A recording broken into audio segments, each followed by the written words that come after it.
Hello, guys and gals. Welcome back to your favorite YouTube channel, 5ever Reddit. Ever have an annoying roommate or neighbor that you just couldn't stand and you wanted to get back at him? Well, today's tale of revenge is perfect for you, and it's titled, I Froze My Psycho Neighbor Out of Her Apartment. Oof, I already got some chills from that. In college, my two friends and I decided to find a place together off campus. We found a beautiful 3-bedroom house with a surprisingly affordable rent. The basement of this house was listed as a separate apartment, but as it had a separate entrance and the indoor stairwell had been blocked off, we weren't worried, and the thermostat was upstairs. Then, the demon neighbor moved in. From upstairs, we could hear everything.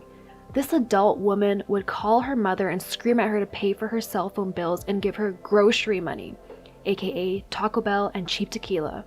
She would scream at whatever guy she was sleeping with to bring her meth, and one day she brought home 3 puppies to scream at too. We were terrified of this woman, and the noise was the worst. Also, we'd been idiotic enough to sign a lease stating we were responsible for all utilities, period, meaning we were now financing her gas, water, and electric. But with only 2 months left on the lease, we thought we could just ride it out. But then she started smoking. Constantly. According to the landlord, she quit for good when she signed the lease, but for good only lasted 2 days. Since it was winter, the heat was running nearly 24/7 and the smoke was wafting up from the vents. Our apartment and all our belongings began to reek of smoke. We contacted the landlord because we had signed for a bloody non-smoking apartment. He told us we lived in a state where you could technically call an apartment non-smoking even if it shared ventilation with a smoking apartment. F you, leasing laws. At this point, my 2 roommates were heading out for a 2-week vacation. They were online students while I was residential, leaving me alone in the apartment with the demon smoker in the basement. I couldn't sleep or eat because my idiotic stomach decided to react to all of the secondhand smoke by aching and cramping constantly. After 3 days, I was a little insane. I made a plan. I checked the forecast, lows in the 20s all week. I borrowed a friend's ultra-insulated sleeping bag. I bought one of those ski masks with the holes for your eyes and mouth. I got out my stocking cap, my silk long underwear, my woolen socks, and my down parka. I bought tea, hot cocoa, and ramen and prepared to live off a diet of hot liquids. And I turned off the effing heat. Day 1. She's screaming at her mother for forcing her to move into this frozen pit of an apartment. Day 2. She's screaming at her boyfriend, meth dealer, because he won't let her move in with him. Day 3.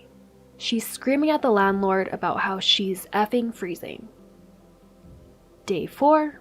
The landlord is at my door.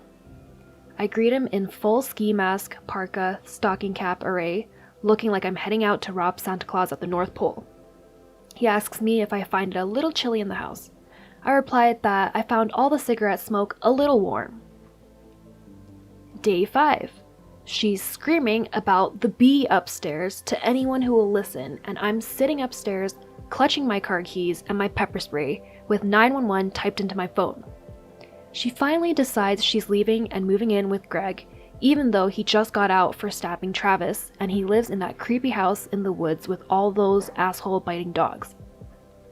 Day 6. She's gone! I silently bless Greg. Moral of the story?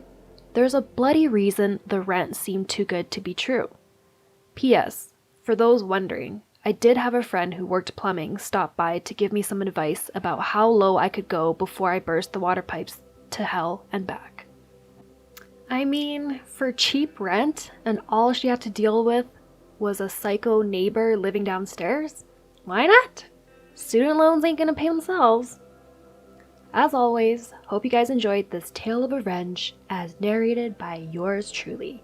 Maybe next time I'll say revenge properly.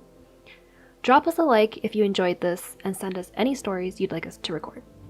Stay tuned on our channel for more Reddit tales. Bye!